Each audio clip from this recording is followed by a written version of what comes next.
Good morning. Happy Tuesday. Welcome to Connection, coming to you from an icy Spirit and Truth sanctuary, the very last Tuesday of the year 2022. And we will begin, as always, with our morning blessing. Spirit of Truth, we give thanks today for our connection in this time of togetherness, for our sameness as well as our contrast, and for the light we reflect to one another and see in one another. We give thanks for the holy that holds us and for the humanity that always brings us back to the holy. We ask that our happiness, our peace, and our joy now be woven into the fabric of the world around us, and that it serve as nourishment to feed the heart of the collective. In the name and nature of the Christ, amen, and so it is. Okay, I'm going to begin the quotes today with a list that's entitled, Relationships Would Be Healthier If We Used These Phrases More Often. The first phrase that would make our relationships healthier if we use more often is, I passed judgment without having enough information, and I'm sorry. Wow, that's a big one. Yes, I passed judgment without enough information, and I'm sorry. Number 2, I know you were trying to be helpful, but I wasn't ready to accept your help. Number 3, just a simple one, thank you. Number 4, another simple one, I love you. Number 5, I was in a bad mood and I took my frustration out on you. I'm sorry. Number 6, I don't know the answer, all right? Our relationships would be healthier sometimes if we just said, I don't know. Or a derivation of that statement that my brother talks about a lot, I don't know anything about that. Okay, the implication being, so I'm not going to talk about it. And that will prevent you from having to say, number 1, I pass judgment without having enough information. If you'll learn to say more often, I don't know anything about that, I don't have enough information, then you won't have to apologize later for passing judgment when you did not have enough information.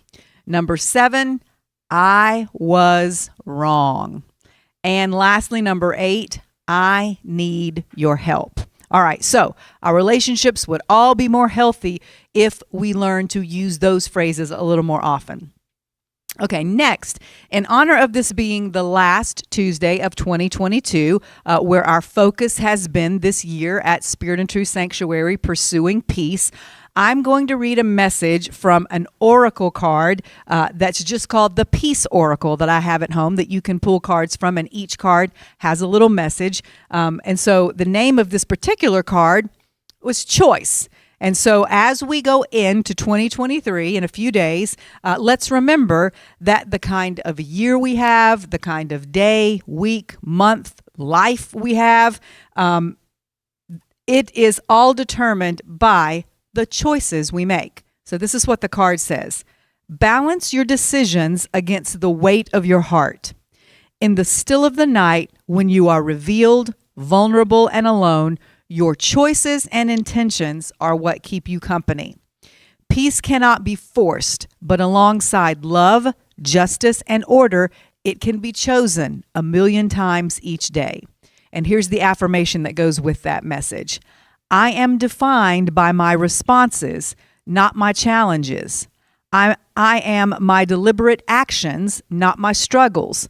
I am my unerring hope, not my doubt. Now, before we finish that affirmation, I want to do a little time out and say and interject here that even though I know the point they're trying to make, I would say, well, no, I am both. I am all of those things. I'm not just the good things or the positive things or the useful things. I'm those other things too.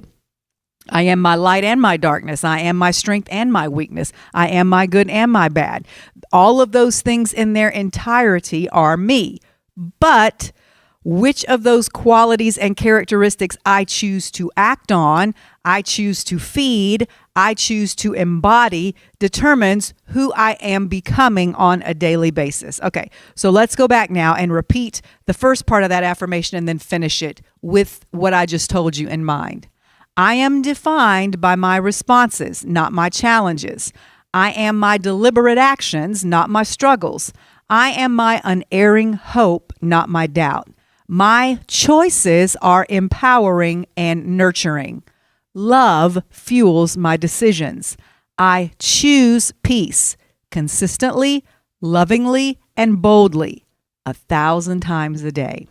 So, yes, we have spent the entire year of 2022 talking about pursuing peace. And that means, as this affirmation just said, choosing it over and over again, which we will continue to do in 2023. So at the end of every year, going into the beginning of another, many people, as we know, we talk about this a lot, many people make what are known as New Year's resolutions, which also we have talked about before, are usually broken and forgotten about somewhere between February and March, statistically speaking. So a better idea, in my opinion, is to replace resolutions with intentions. And I want to read a piece now about that from the Chopra Center that expands on that idea.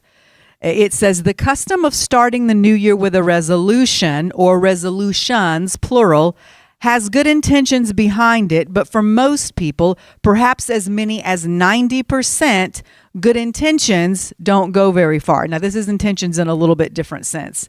There is a better way, and it is based on a simple yet powerful kind of reinforcement.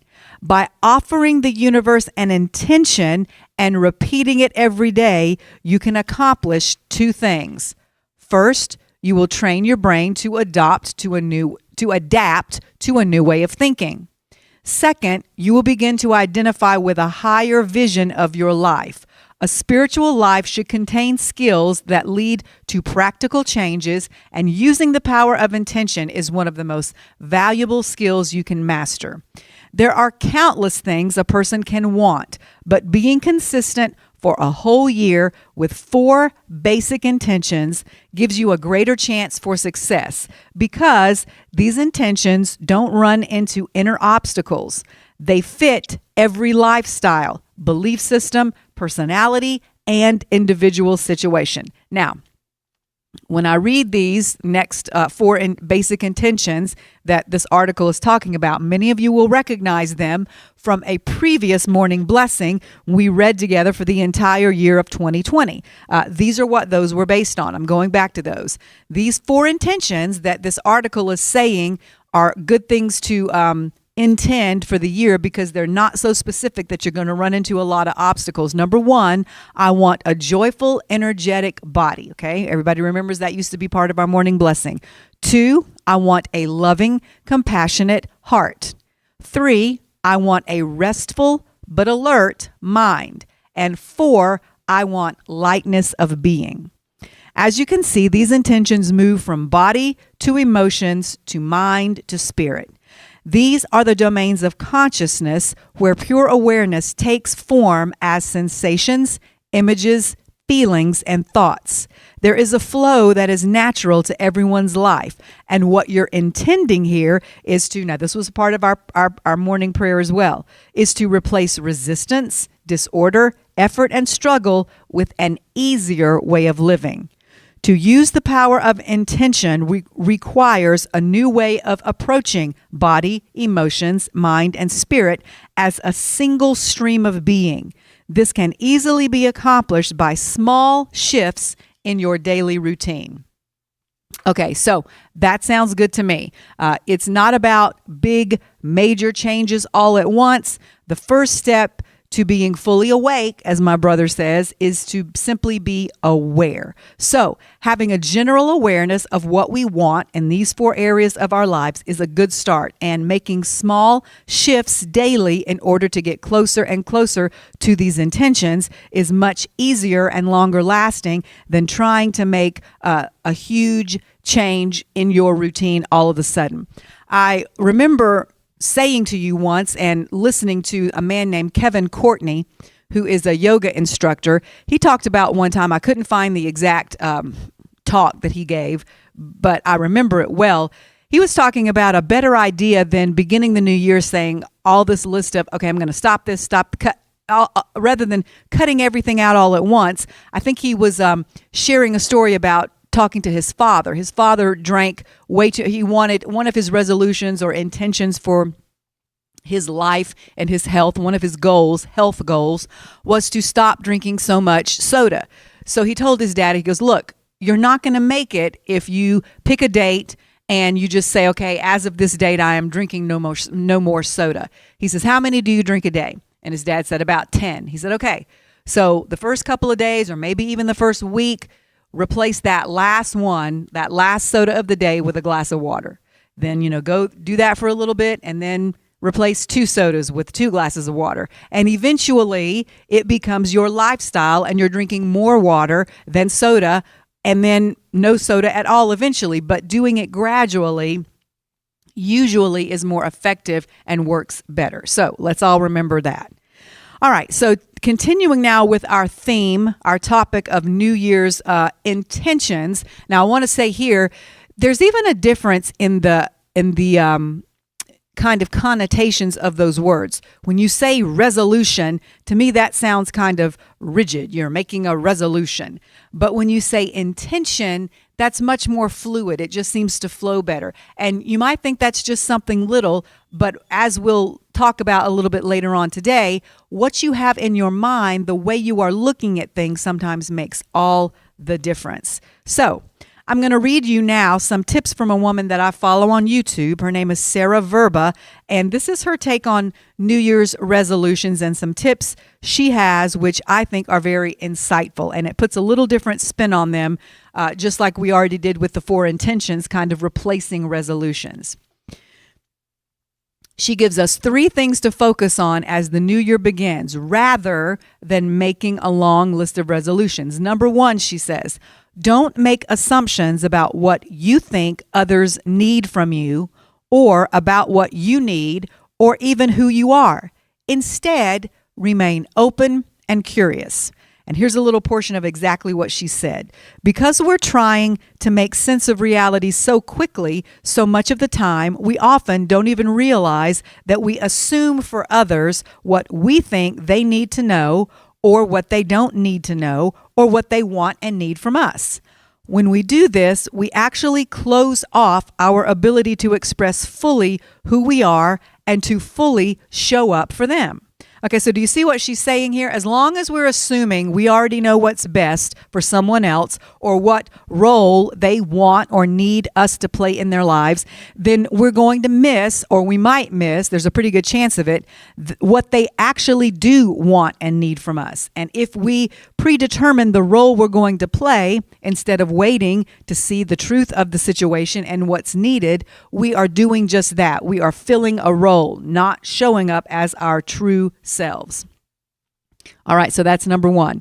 Number 2, she says, focus on making resolutions about the end result feeling you want to achieve rather than just a laundry list of things to do in order to make improvements to yourself.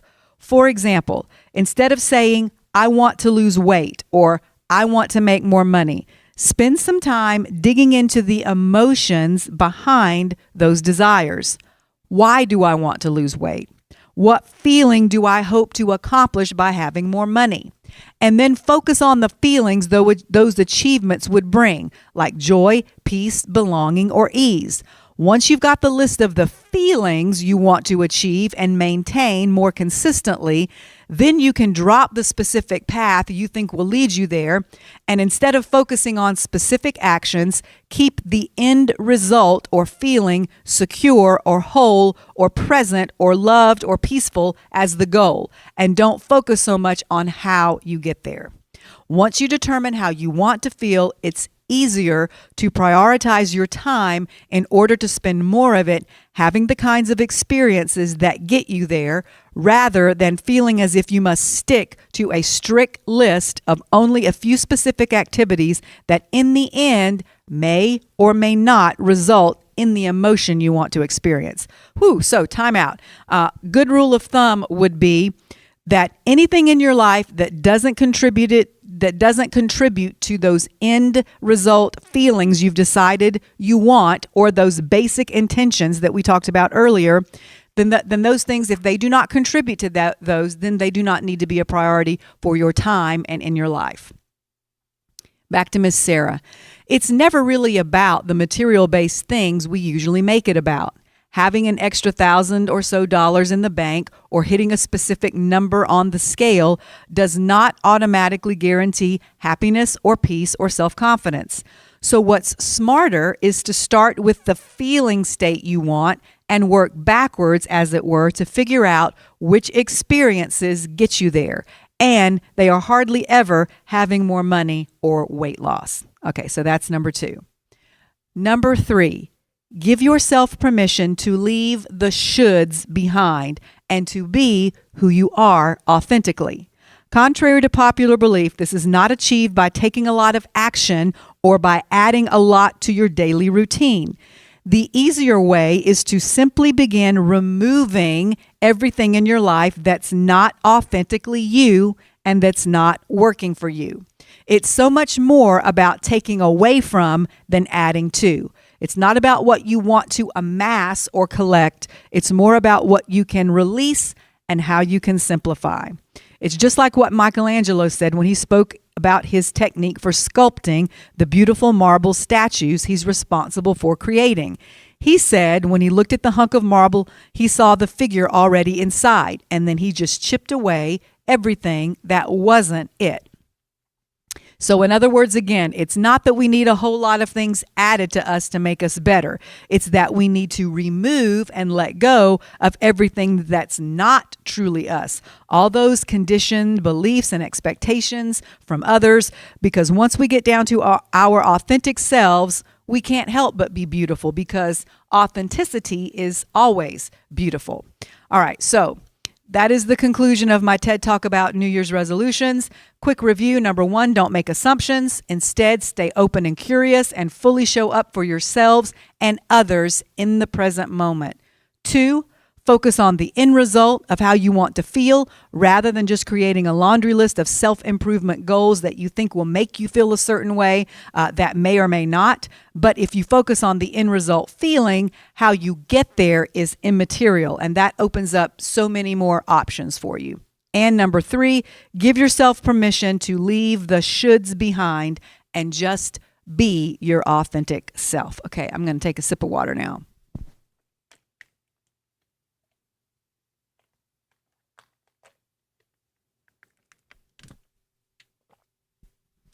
All right, so I just have 2 more short pieces today. This is not going to be a long teaching today.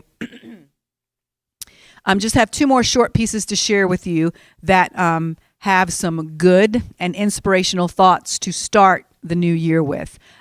Because at the end of the day, that's all I or anyone else can offer you, inspiration. I can't do your work for you. You can't do my work for me. Each of us actually has to do whatever work we want to do on ourselves for ourselves. The first piece comes from a gentleman whose name I do not know. It was just on an Instagram account I follow called Awake 2.0.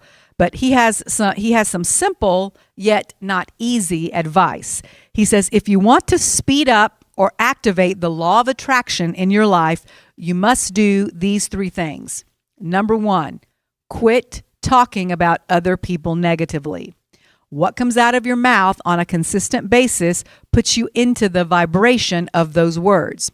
Okay, so we've talked many times about how powerful our words are, but it's always good to be reminded. Also, because we're all connected, we're all one. When you speak negatively about others, you're actually speaking negative about yourself because we are all a part of each other. So it's much more helpful and effective to try as much as is possible to speak to everyone's higher nature and to speak about them to others as their higher nature. What we speak about most often is what we are most likely to create more of and to attract to us. All right, so example. Here's a little example. You know, sometimes your kids will be awful at home, misbehaving, and they go to someone else's house and you're like, oh my God, these parents are going to think I'm a terrible parent because of the way my kid behaves. But for some reason, when they get brought back, oh, they were an angel. They did this, they'd wash the dishes. And you're thinking, is this the same kid we're talking about? And, you know, that's a phenomenon that happens often and we laugh about it. But maybe it's because that stranger, basically, or not a stranger, but that person that is not their parent doesn't see the same things in that child, and maybe they are speaking to a different part of that child. So it is literally a different child that shows up for them than shows up for you. So that's what we're talking about. Always try to talk about and to the highest in someone. All right, so that was number one. Quit talking about other people negatively. Number two, stop focusing only on your problems. Again, what you give the most energy to is what you will create more of. When we have problems, we can't ignore that they're there, but we can choose to spend most of our emotional and mental energy on possible solutions rather than constantly zeroing in on what's wrong. I love what Dr. Kim Jaramo always says. When you find yourself in a situation or with a condition that is undesirable, always ask yourself, what else is possible here? What good is there here that I am not seeing? There is always a way out.